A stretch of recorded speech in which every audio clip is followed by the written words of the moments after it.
Jadi PLN-nya saya matiin pun, semua alat elektronik di dalam masih bisa nyala. Ini lampu ya, nyala ya. Lampu nyala semua, dapur nyala, AC nyala ya. Ini dalam kondisi PLN off ya. Treadmill oke, lancar, normal ya, nyala semua.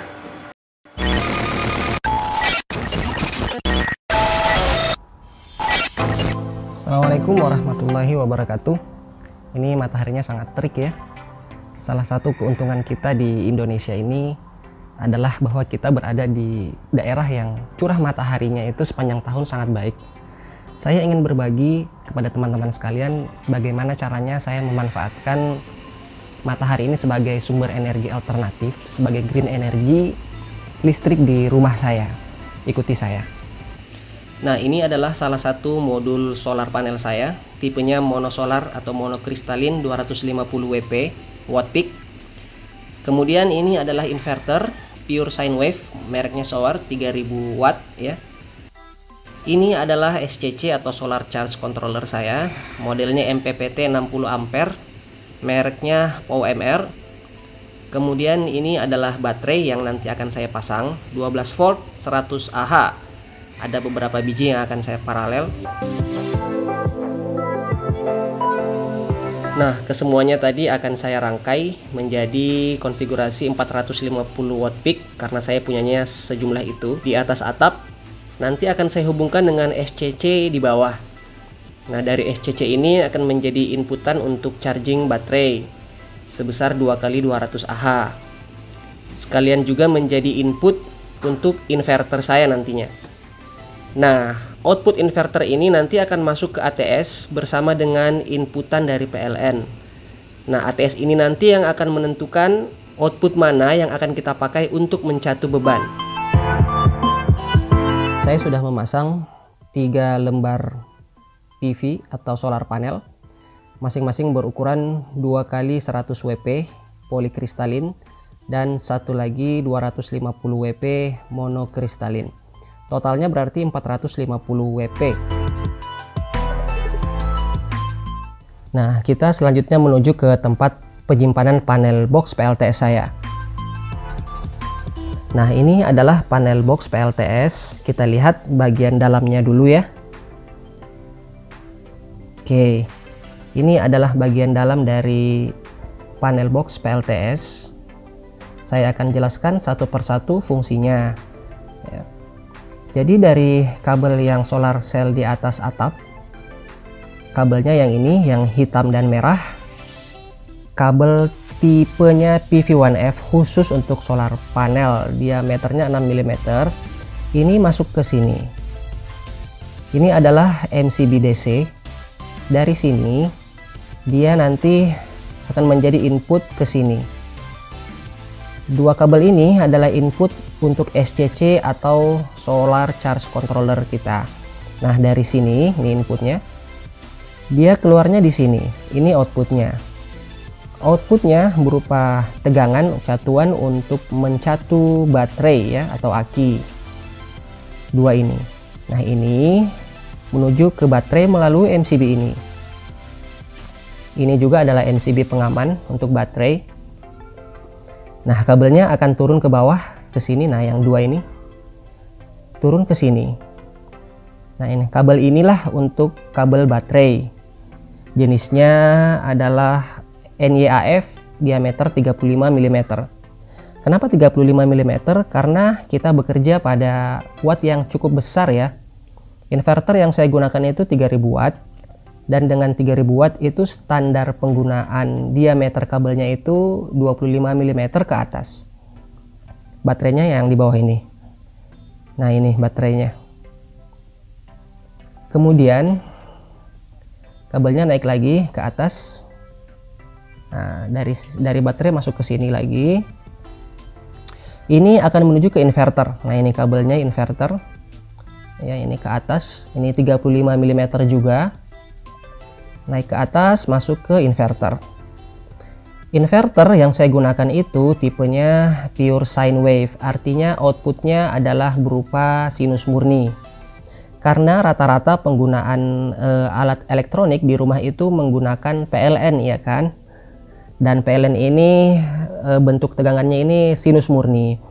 Ada tipe inverter yang bukan sinus murni, yaitu modified sine wave. Sinusnya itu, keluarannya itu tidak murni berbentuk sinus, tapi mirip seperti sinus. Nah, dia modified sine wave, sinus yang termodified. Itu bisa juga digunakan, tapi sebaiknya jangan digunakan untuk perangkat-perangkat yang motorik. Kalau kita mau menggunakan perangkat motorik seperti misalnya mesin cuci, kipas angin, mesin kopi, nah itu menggunakan pure sine wave. Nah, tegangan kerjanya ini 12 volt DC dan outputnya itu adalah 220 volt AC. Kemudian ini adalah daya output maksimum yang disarankan oleh produsen inverter ini, yaitu 3000 VA atau 3000 watt. Nah, selanjutnya ini ada grounding yang saya pasang untuk pengaman ya. Dan bagian depannya ini adalah kontrol, switch, dan beberapa monitor. Oke, saya akan menjelaskan bagaimana prinsip kerja dari ATS ini atau automatic transfer switch-nya ini. Pertama, saya jelaskan dulu kenapa saya menggunakan panel box. Jadi panel box ini tujuannya itu setidaknya ada 3 ya. Yang pertama untuk kemudahan operasi, jelas ya, karena namanya juga ATS. Kita ingin mengoperasikan switch di situ.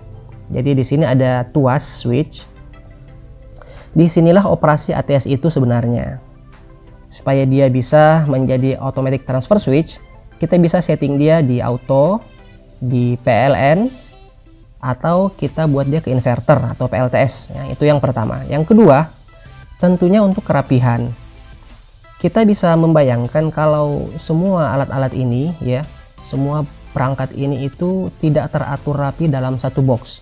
Ini kabelnya bisa kemana-mana, kemudian susunannya akan membingungkan ya, tidak rapi.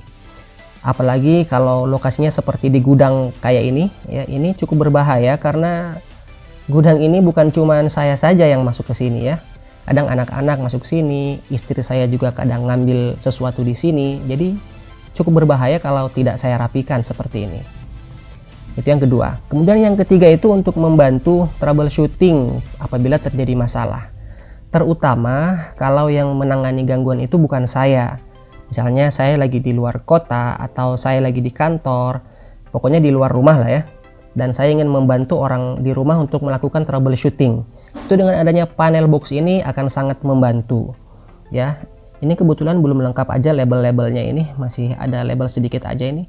DC, beban, inverter, PLN, line, netral ya, plus minus segala macam. Ini nanti akan saya lengkapi. Ini MCB baterai, ini MCB PV, ini inverter, ini SCC, relay, kontaktor, dan lain sebagainya. Jadi indikator-indikator semuanya sebaiknya harus jelas ya, terbaca. Oke, prinsip kerjanya seperti ini ya.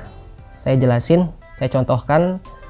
Kita akan melihat di depan ini ada 3 buah indikator ya, 3 buah indikator tuas. Yang pertama PLN, auto, dan inverter. Nah, saya pindahin dulu ke PLN ya. Oke, kalau PLN artinya prioritas tegangan yang masuk itu berasal dari PLN. Nah, ya, ketika PLN-nya bermasalah, misalnya mati lampu, maka akan diambil alih oleh PLTS, dalam hal ini inverter. Jadi prioritasnya PLN, ketika PLN-nya bermasalah, baru diambil alih oleh PLTS. Kalau inverter sebaliknya.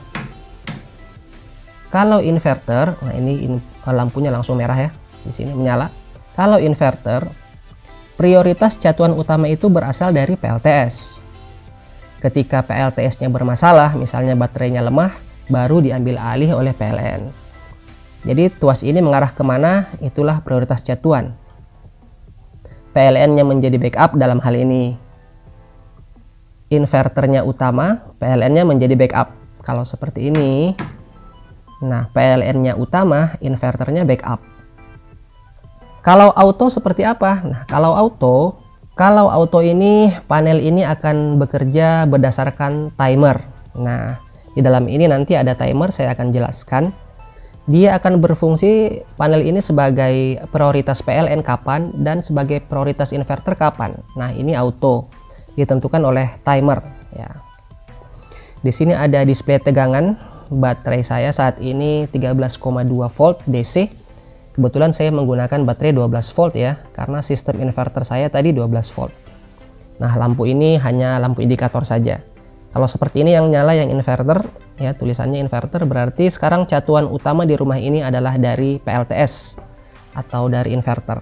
Kalau ini yang menyala berarti catuan utama berasal dari PLN. Nah, yang ini hanya display. Di sini ada volt, ada voltase, ada watt penggunaan, kemudian ada arus ya, dan lain-lain. Kita masuk ke dalam ya, bagaimana prinsip kerja. Nah, di sini kita lihat ya, saya mau menunjukkan dulu ini dulu ya. Ini adalah SCC atau Solar Charge Controller kita. Mereknya adalah PowerMR. Arusnya 60 ampere maksimal. Ya, saya menggunakan 60 ampere. Solar panel yang saya gunakan di atas itu menggunakan 24 volt yang saya seri. Nah, itu agak aneh ya. Jadi sistem solar panel saya menggunakan 24 volt di atas, tapi di bawah baterai saya menggunakan sistem 12 volt. Ya. Ya bisa aja seperti itu, karena ya itulah gunanya solar controller ya. Untuk menyesuaikan tegangan kerja dari PV kita di atas menjadi tegangan charging untuk baterai ya. Jadi berapapun kondisi baterai kita, berapapun sistem yang kita pakai, dia bisa menyesuaikan. Nah, saat ini baterainya bisa mencharging 30 ampere ya, dengan tegangan 13,6 volt.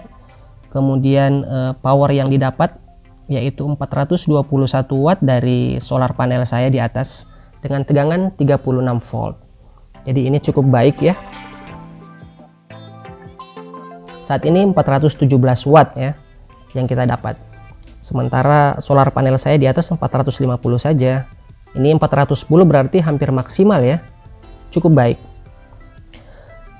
Sekarang saya akan berbicara mengenai sistem kerjanya. Ketika saya memilih selektornya PLN, saya buat dia PLN dulu ya. Nah, ini langsung pindah PLN. Nah, dengan PLN terpilih, maka otomatis kontaktor ini akan bekerja. Kontaktor PLN. Relay ini akan mendeteksi bahwa sekarang selektor yang terpilih adalah PLN. Ya, relay ini akan mendrive kontaktor sehingga kontaktor ini akan melewatkan inputnya, input PLN-nya ya. Kontaktor di sini ada dua, masing-masing satu PLN dan satu inverter, dan kerjanya bergantian ya. Ini tidak akan bekerja bersamaan, saya hanya akan melewatkan salah satunya saja, apakah dari PLN atau dari inverter. Kenapa? Karena saya menggunakan sistem off grid. Jadi saya tidak menggabungkan antara PLN dan inverter. Karena akan sangat berbahaya ketika kita menggunakan sistem off grid kalau dia sampai tercampur. Bisa jadi kWh meter PLN kita itu MCB-nya akan sering ngetrip, bahkan terbakar kalau selalu mendapatkan input yang tercampur dari inverter. Jadi kWh kita itu bisa mendeteksi bahwa ada inputan lain gitu dari dalam rumah. Begitu juga sebaliknya, inverter kita juga bisa rusak kalau dia mendeteksi bahwa dia juga tercampur outputnya ini dari PLN. Jadi kita jangan sampai mencampur antara inverter dan PLN di ATS ini maupun di dalam sistem kita di dalam rumah ya. Kemudian ini adalah relay, ini adalah driver atau controller dari kontaktor PLN, ini yang PLN. Inilah yang akan mendrive kontaktor di bawah. Kalau selektornya terpilih ke inverter ya, maka relay ini yang DC ini yang akan mendrive kontaktor. Ini adalah modul untuk proteksi baterai. Jadi baterai saya itu tidak akan saya discharge sampai tegangan tertentu. Dalam hal ini saya setting batas bawahnya itu 10,5 volt dan batas atasnya itu adalah 1,5 dari 10,5 ya. Jadi 12 volt. Maksudnya sekarang ini kan tegangan baterai 13,2. Ketika baterai saya sudah mencapai tegangan 10,5, maka relay ini akan mendrive ya, akan menginformasikan kontaktor untuk menghentikan inverternya. Ya, jadi kontaktor inverter ini, koilnya ini tidak akan mendapatkan supply, sehingga dia akan normally open. Yang masuk ini jadinya yang PLN dalam kondisi kalau PLN-nya menyala ya, karena tegangannya sudah di bawah 10,5. Iya. Setelah PLN masuk misalnya ya, kalau baterai kita bisa mencharging kembali, misalnya tadi 10,5 putus, kemudian dapat charging, pelan-pelan baterainya naik 10,5, kemudian naik ke 11, 11,1, 11,2 sampai 12 volt, karena 1,5 tadi ya. 1,5 dari 10,5 itu 12. Ketika baterainya sudah kembali 12 volt, nah supply dari relay ini akan menginput ke koil kontaktor ini bahwa outputnya ini bisa keluar. Jadi baterai kita dengan demikian akan terproteksi. Nah, untuk amannya, misalnya saya mau buat settingan aman, ini akan saya setting ke 11 saja. Jadi saya setting 11 dan tegangan kerja kembalinya itu 2 volt. Jadi 11 dan 13. Jadi ceritanya gitu ya. Ketika baterai saya 11 volt, inverternya berhenti, kembali menjadi PLN. Dan ketika baterainya normal kembali ke 13 volt, baru inverternya masuk kembali. Jadi itu untuk memproteksi baterai supaya awet. Jadi baterai itu jangan di discharge terus ya. Jadi baterai udah 10 volt masih dipakai terus, bisa rusak nanti baterainya. Karena baterai ini salah satu item investasi PLTS yang cukup mahal ya. Kemudian ini timer. Nah, timer ini adalah controller atau setting untuk mendrive kontaktor juga sebenarnya. Jadi ini settingannya kita lihat ya. Nah, ini settingan on, ini ada 2 settingan sebenarnya ya, setting on dan setting off. Setting onnya tadi, setting onnya ini saya setting di jam 9 pagi setiap hari. Dan setting offnya itu jam 15 sore setiap hari. Artinya apa? Artinya setiap jam 9 pagi ya, jam 9 pagi kontaktor ini yang bekerja, yang inverter. Kontaktor ini yang bekerja, yang masuk ya. Kemudian jam 3 sore kontaktor ini lepas, ini yang masuk PLN. Sampai jam 9 pagi besoknya ini lepas, inverter lagi yang masuk. Jadi gitu seterusnya.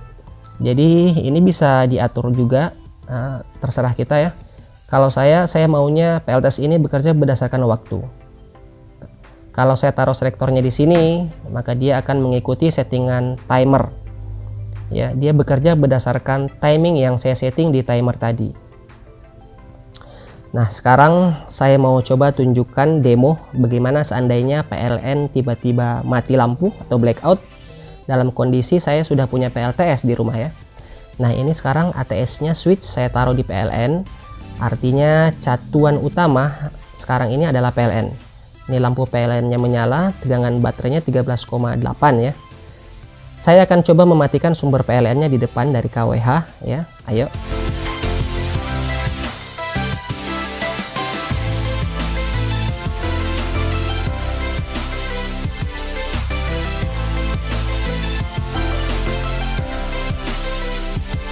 Saya akan matikan ya. Ini saya matikan saja. Nah, ini mati. Oke, kondisi mati. Kemudian saya akan coba lihat bagian dalam. Nah, ini dengan kondisi PLN mati ya. Saya coba nyalakan lampu. Nah, ini oke, menyala. Lampu menyala. Ini lampu menyala. Kemudian oke, ini TV. Televisi masih menyala, oke. Saya akan coba menyalakan AC. AC di atas saya coba nyalakan. Nah, nyala ya. Oke, AC menyala. Saya setting dulu. Suhu ke 14. Oke.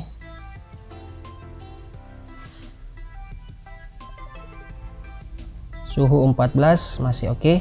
Ini belum keluar anginnya. Oke, udah terasa. ini udah keluar. Karena ini bebannya cukup tinggi ya, saya matikan saja dulu. Yang jelas ini sudah terbukti bahwa nyala ya. Dengan suhu normal, ini udah dingin, terasa 14 derajat lah. Ini AC 1 PK. Saya matikan. Jadi dengan kondisi PLN mati, nanti kita bisa menentukan yang mana saja yang menyala tanpa harus membebani PLTS kita ya, sesuai dengan kapasitas. Nah ini lampu nyala. Oke, nah ini nyala, bagian dapur nyala semua, ruang tamu nyala, ruang tengah nyala, lampu kamar juga semuanya nyala ini. Cuman kita nggak usah lah ya ke kamar. Oke, kemudian mesin kopi kita cek. Ini mesin kopi saya, salah satu beban motorik ya ini. Saya coba nyalakan dulu. Ini saklarnya udah nyala ini. Ya, tinggal dipencet aja. Mesin kopi nyala normal. Ini dia memang kedap-kedip dulu dia. Pemanasan dulu dia. Grindernya kita coba. Normal grinder. Inilah salah satu contoh beban motorik ya. Ini presto, ini juga bisa menyala. Cuma belum kecolok aja ini. Kemudian treadmill, ini beban motorik juga. Ini kok nggak kepencet ya? Oh ini. Nah, oke, ini udah nyala.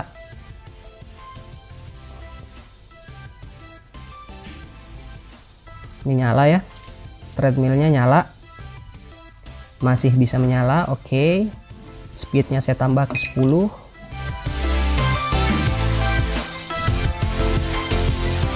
Makin kencang. Normal ya.